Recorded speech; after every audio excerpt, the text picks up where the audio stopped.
Hai, hai, hai. Jadi, kembali lagi di channel aku. Nah, ini kan bulan Desember. Bulan Desember itu sebenarnya penuh dengan kenangan, penuh dengan momen indah di masa kecil, terus waktu sama-sama dengan keluarga. Dan sebenarnya aku berarti dari tahun 2012 aku nggak pernah Natal sama-sama dengan keluarga. Di tahun 2012 itu aku udah Natal di kota lain. Terus 2013 aku Natal di Salatiga. 2014 aku Natal di mana gitu. Sampai hari ini, sampai tahun ini pun aku belum bisa pulang untuk Natal bareng. Beberapa hari yang lalu aku sempat ada salah satu kakak di sini. Kita bahas momen yang Natal banget tapi nggak ada di sini. Itu adalah momen dimana kita sebagai anak-anak itu hafalin ayat hafalan setiap Natal. Jadi aku ingat banget kalau setiap kali Natal di kampung itu kan yang wajib kita punya itu adalah baju baru. Jadi sejak Oktober kalau di kampung aku itu, di sana kan hasil untuk mendapatkan duit itu adalah dari kemiri dan juga dari asam. Tapi itu ada musimnya. Nah, kalau misalkan musim-musim Oktober sampai Desember itu musim kemiri. Nah, jadi untuk kita bisa dapetin uang buat bisa beli baju Natal, kita akan pergi ke kebun kemiri itu, terus kita ngambil kemiri, nanti kita kumpul-kumpulin, habis itu dijemur, nanti kita kupas, terus kita jual ke pasar buat bisa beli baju Natal. Itu momen yang harus ada setiap tahun. Terus ya, itu kita biasanya harus hafal ayat hafalan yang kayak kita udah daftarin sama panitia. Jadi nanti pas di momen malam Natal itu, nanti panitianya nyebutin ayat dari depan gitu. Kayak aku ingat banget pertama kali aku kayak umur 4 tahun atau 5 tahun itu sudah dibawa sama opaku ikut acara Natal gitu. Jadi di situ kita akan baca ayat hafalan yang udah didaftarin dan kadang-kadang kita ketiduran jadi kelewat gitu. Itu momen yang paling ditunggu-tunggu dan itu nggak ada di sini. Kita hafal ayat hafalan kayak sesungguhnya anak darah itu akan mengandung dan melahirkan seorang anak laki-laki dan mereka akan menamai dia Yesus, kayak gitu. Aku ingat banget itu ayat pertama waktu aku baru bisa belajar baca, aku udah dibawa ke acara Natal.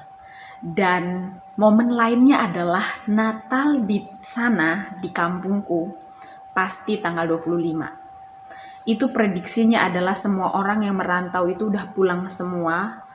Dan Natal itu acara yang meriah, yang dilakukan, ditunggu selama 1 tahun.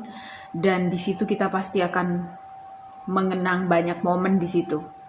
Itu di sini nggak ada. Di sini Natal bebas mau tanggal berapapun, bulan Desember sampai Januari orang masih bisa Natal. Terus yang juga nggak ada kue Natal. Kalau di sini kan diganti makan besar gitu kan. Kalau di sana itu momen Natal itu adalah makan kue Natal. Pokoknya pakai baju baru, hafal ayat hafalan, terus makan kue Natal. Terus kita nanti malam kan acaranya, kalau acara Natal di waktu aku masih kecil di kampung itu nggak pernah ada acara Natal siang gitu. Acara Natalnya itu pasti malam. Kadang-kadang tuh sampai jam 9 malam. Orang tuh datang ke Natal itu, pesta Natal itu, orang pasti pakai kebaya. Kalau ibu-ibu pakai kebaya terus dikonde rambutnya, terus pokoknya bener-bener itu acara yang paling ditunggu selama 1 tahun. Tapi di sini nggak ada gitu. Nah, terus juga malam itu kita kadang-kadang pulang sampai rumah tuh pagi. Besoknya kita akan ada acara Natal lagi, yang acara Natal pemuda, acara Natal keluarga, acara Natal sekolah minggu, acara Natal yang banyak banget, dan itu dilakuin setelah tanggal 25. Kalau di sini nggak ada. Terus juga itu momen dimana kita ketemu keluarga yang mereka merantau jauh, terus mereka pulang, nanti kita pasti dibagi-bagiin duit. pas acara Natal itu. Tapi di sini tuh nggak ada. Di sini adanya Lebaran gitu.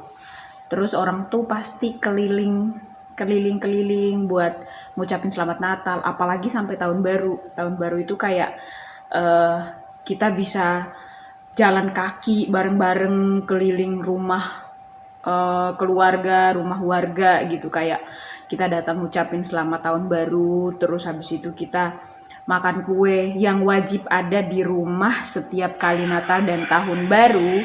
Itu adalah kue Natal, terus habis itu ada sirup, kopi sama gula, dan air panas yang selalu tersedia 24 jam. Karena kapan aja orang bisa datang selama tahun baru gitu. Tapi di sini nggak ada. Ya udah tanggal 1 orang libur, habis itu nanti udah masuk kerja lagi. Jadi nggak bisa menikmati momen itu. Nah, terus juga ada yang kayak, ya ada banyak sih, ada banyak kenangan yang kayak pengen banget diulang lagi. Kayak dulu orang kita masih di kampung gitu kan, nyanyi kayak jauh di dusun yang kecil di situ rumahku, itu biasa aja gitu kan.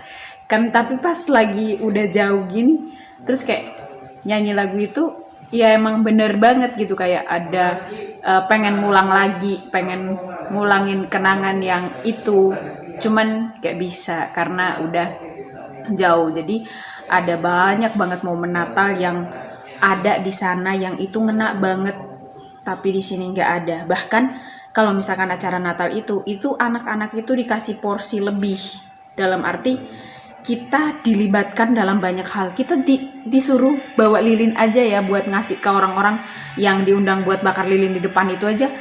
Itu senang banget gitu, kayak kita ikut latihan, pulang sekolah kita latihan. Terus kalau misalkan di sana itu pohon Natal tuh bener-bener pohon yang dari ini, pohon Natal yang cemara beneran gitu. Jadi kayak itu udah ditentuin sama majelis gereja yang udah disepakati, nanti bakalan kita pakai pohon ini ya.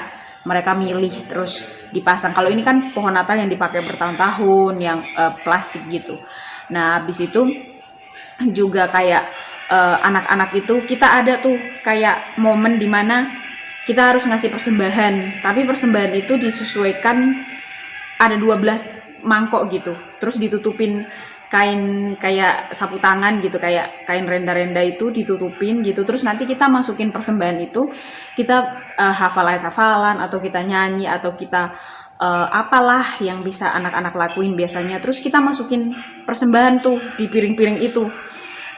Misalkan aku lahirnya bulan apa gitu, nanti aku masukin di piring yang nomor berapa. Kadang-kadang kan ada yang bunyi-bunyi itu karena uang receh, tapi kita seneng karena kita bisa ngelakuin itu. Tapi kalau di sini beda, karena nggak apa namanya, emang nggak ada momen itu. Orang bisa benar-benar menikmati Natal, bisa benar-benar menikmati tahun baru, dan emang momen di sana tuh kayak kalau Paskah dan Natal itu bener-bener kita ngerasain kayak kita ada di momen itu. Jadi emang beda banget sih. Nah, itu sih sedikit refleksi yang bisa aku bagiin buat